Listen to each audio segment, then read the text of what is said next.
everyone, my name is Chloe, and today I'm here to talk about where I get my books. So in my wrap-ups, I always say that I'm wanting to use all of my resources that I have available, either things that I'm paying for or things that I have for free, for digital copies of books. And then also my hauls have gotten pretty epic, and I promise I'm not just like chronically book shopping all day, every day, but I do have a lot of really reliable spots where I get books. So let's just go ahead and talk about it. First, I'm going to talk about if I'm going to buy a physical book, where am I going to go to do that? So first is Book Outlet. Well, in no particular order is Book Outlet. So Book Outlet is a website. It is bookoutlet.com, and you earn points for every dollar you spend. I think it's like 1 point per $2. And then when you get a certain number of points, you get $5 off or however many dollars off of a book. And you get free shipping over $35, and it's at least 50% off of retail price. And so books are typically pretty cheap on there. And so I will always kind of check all of these websites if there's a specific book that I'm wanting. So Book Outlet is one that I use a lot.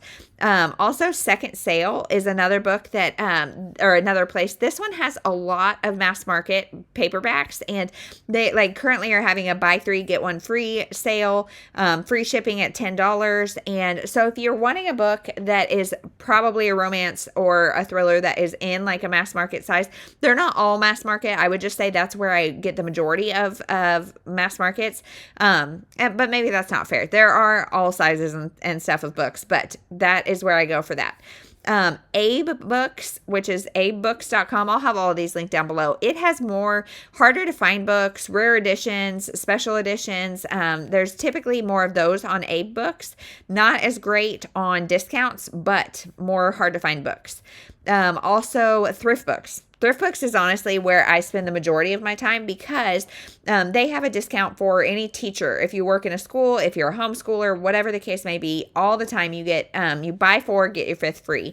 And so that's great. But then they also have points you get points for every dollar you spend. And they do it in a unique way where kind of the more you shop, the higher tier of shopper you are. And so the more points you get per dollar. And then every so many points, you get a free book up to $7 or $8. And so I love that. And I feel like I get a free book pretty frequently. And so, yeah, you also get a free book on your birthday, and it's free shipping at $10.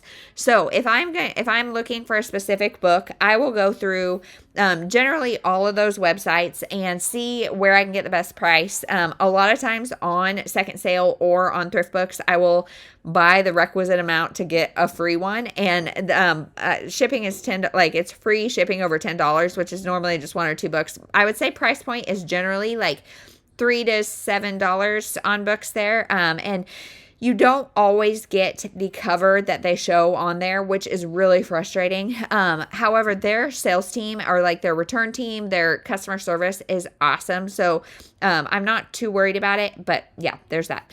Also, another place I check is Pango Books. So Pango Books is, if you have not heard about it, I'm sure you have, but it is a place where anybody can go on and create their own bookstore. And so personally, every time I unhaul a book, if it's in good condition, I will post it on Pango, and I post it for they will give you, as a seller, they'll give you kind of a range of what other people have sold the book at.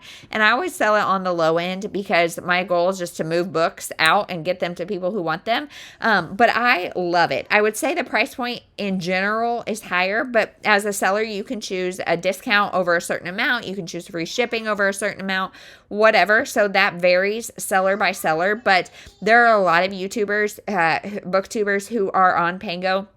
And I think it's so fun just to exchange books with YouTubers and people that I either personally know or just people that I watch. I think it's so fun to kind of buy their books and see what they thought of them and kind of compare notes that way. So that's not the only people I buy from. I always look on Pango for a deal. And the other thing that I love about Pango is, yes, you may pay slightly more per book, but it's a real person. It's just a real person trying to sell their books. It's not going, Pango does take a percentage, but the majority of the money goes to a real person, and that feels good as opposed to supporting a big company.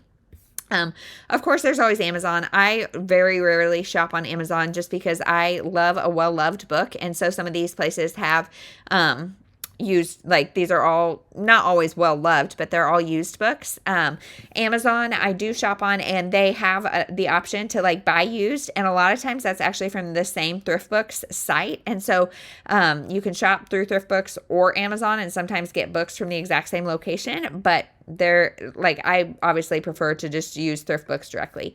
So that is all, like, web-based or app-based things where I get physical copies. The other place where I get a lot of my physical copies, well, in fact, probably most of my physical copies, is my library bookstore or library book sales. So personally, where I live, the county I live in has kind of two library systems within it, and one of them has a one location that has a big book sale every weekend. The other one has a quarterly massive book sale, and so you've seen a lot of library book sale hauls from that massive one. Personally, the closest library branch to us has a Friends of the Library store inside of it at all times, and so every day you could go, and they are $2 for hardbacks, $1 for paperback, and so I will get excellent condition, and those are generally the better condition books they put in the Friends of the Library bookstore, as opposed to saving them for the massive library book sales. Those are usually a little lower quality, but so we do not make a trip to the library without popping into the Friends of the Library bookstore, because for maximum $2 you cannot beat it. So yeah, I think that's everywhere that I will buy a physical copy. Now, one more place that I get physical copies is Little Free Libraries. If you guys have not used Little Free Libraries, don't know about them, there is an app, a Little Free Library app, and it will put little blue dots on the map based on where you are that have Little Free Libraries. So a Little Free Library is just a structure of some sort. Some of them look like birdhouses, some of them look like mailboxes. They all look different. And it's a person who has contracted with the Little Free Library organization, and books, you take a book, leave a book. You can take books, you can leave books, you can do whatever you want. And every Little Free Library I have found has like a slightly different personality. There's some that are geared toward middle grade, some that are geared toward children, some that are heavily Christian fiction, all of that. I feel like we have kind of scouted out the handful within our neighborhood. And so I get a lot from Little Free Libraries. We have a church near us that has one that is just wonderful. It is a great resource. So I will always, personally, I have like Little Free Library anxiety because I have a box of books in my car that are for Little Free Libraries. So no matter where we are, if we're in a new area of town, I will always scout it out. And I have to like leave one and take one. Like it has to be an even exchange, or else I have to put more in than I take. I feel so much guilt if I take one and don't have one to replace it with, which you shouldn't. That's not the point. But it's just one of those things for me. So now the places where I get audio copies of books. So I love to read physically. It is my favorite format. It is my favorite way to do it. However, if you are new here, I have a 6, 4, 2, and not quite 2-month-old. So I have 4 children under 6, and my ability to physically read is not high. Partially because of time, partially because when I do get the time, I just can't focus, or it's chaos around me, or I'm exhausted. So I do a lot of audio reading, and I could not afford to have Audible or anything like that where I am buying books. I'm going through books too quickly. So I heavily use my library. My library has Libro FM. It has Libby and Hoopla.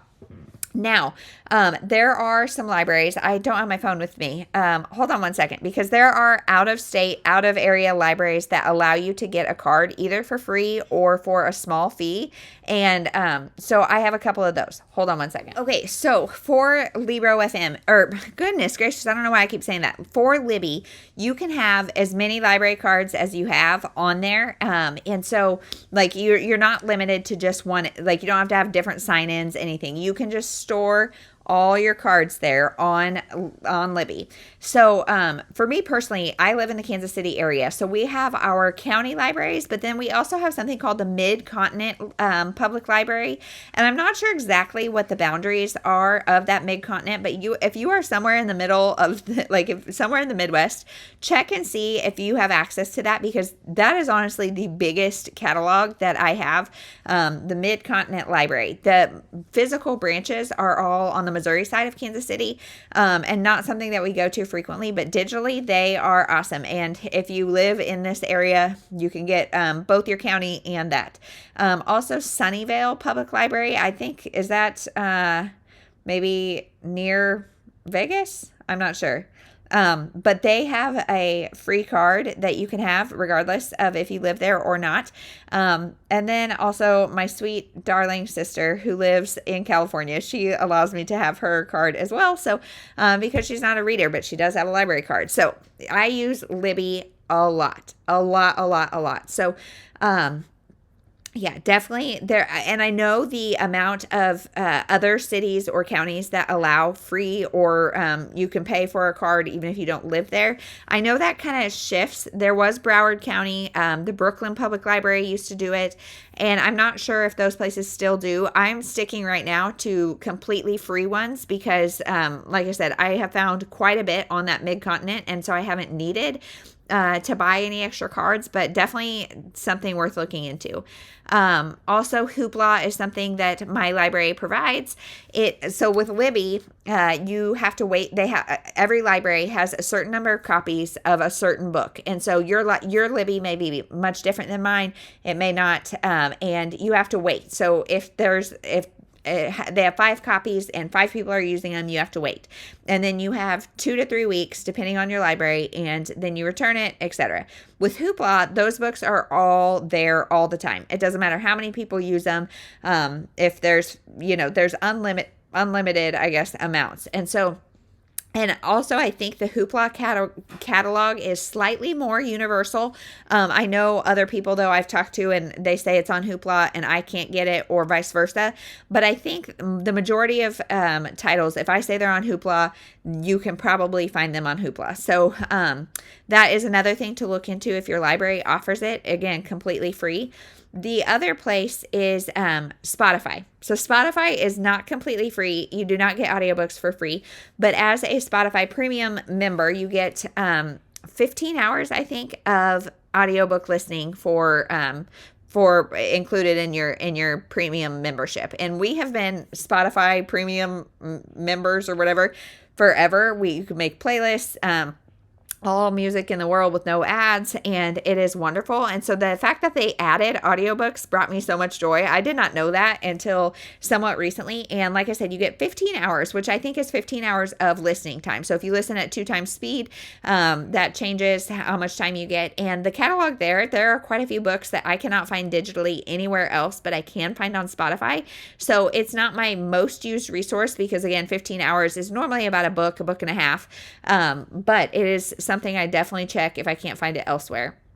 And then the last place that I get audio copies is Libro FM's ALC program. So it's advanced listening copies. If you are a influencer, which, gosh, I feel like a joke even saying that, but I think you have to have 1,000 subscribers on some sort of platform, then you are every month they let you pick 10 titles out of a group of titles that you can listen to early, or you can get free copies of, or whatever the case may be. So I have a lot of books. I always pick 10, even if there's not 10 that I'm like super excited for. I always pick 10, so then I just have a catalog. So I'm thinking about, I don't use it nearly as much as I want to because they're kind of out of sight, out of mind. That first day or 2 of the month, I pick them all. I'm super excited about them, and then I don't see them, and so I don't pick them up as much.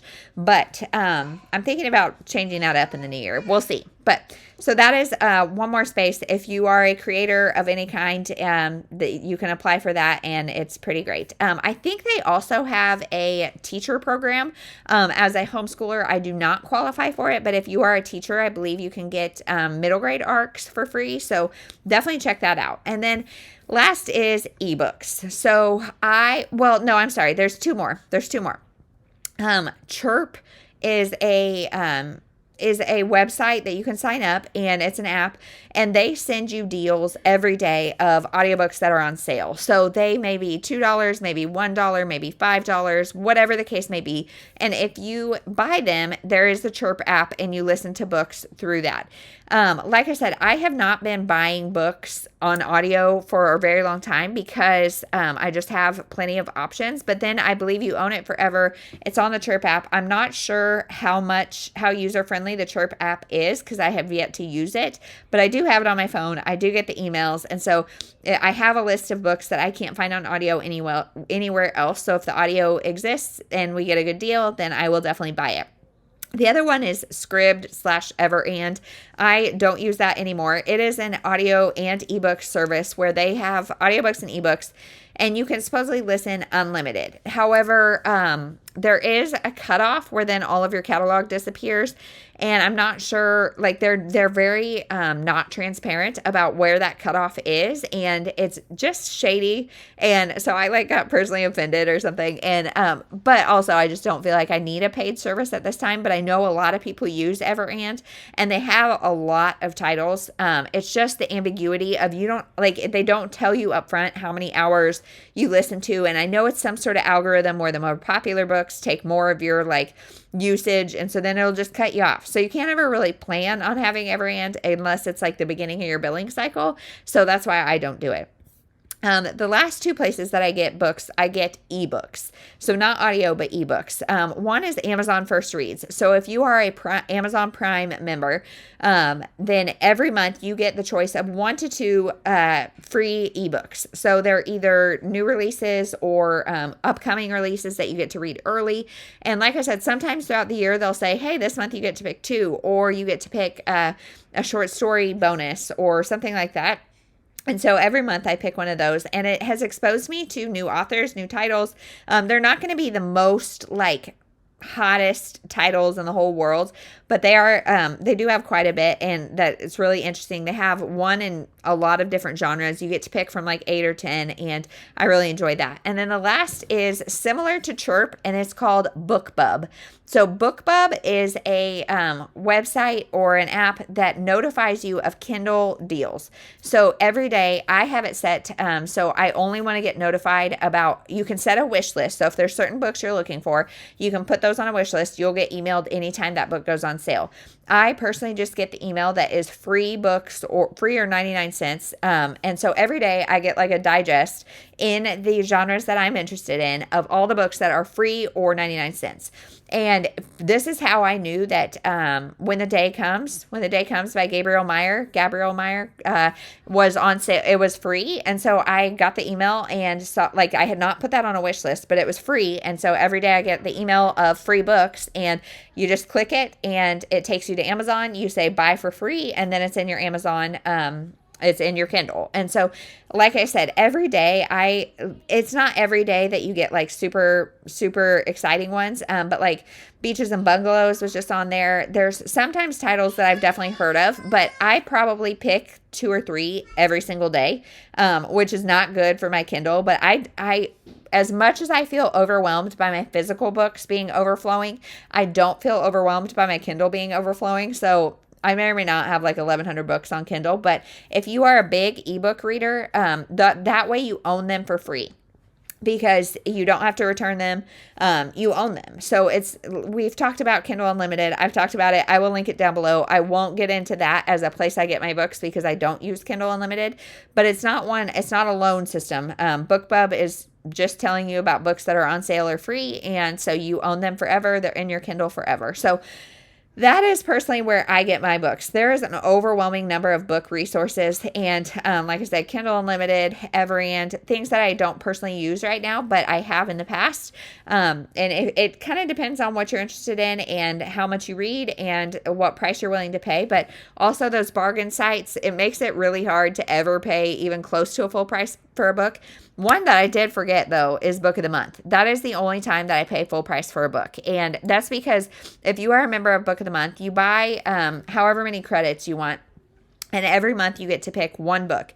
They select 5 to 7 books. This is not sponsored by Book of the Month. I would love it if it was, but they pick 5 to 7 books, and you can pick one of those or like one of a select group, and that can be your book of the month. And then any add-ons are $10.99 for a brand new hardcover book. So that price is unbeatable. So I skip a lot of months because $10.99 is more than I pay for any other book, and I like still have a hard time. I'm a major cheapskate, if you guys couldn't tell by the length of this video, but so I skip a lot of months. I don't buy books unless I really think I'm going to like them, but they also have great resale value. So again, if you are a user of Pango, if you donate books to, donate books to Half Price Books or something, they generally have decent resale value. So that is a huge savings. It's still more than I generally pay for books, but it is a great deal. So that is all the places I get my book. If I missed something, you guys let me know. If I told you something that you didn't know about, let me know that as well. I would love to know if I turned you on to something that you hadn't learned about. And if you have nothing to say, just leave me a book emoji to let me know that you're here. And that is it. Thank you so much for watching. We'll see you in the next one.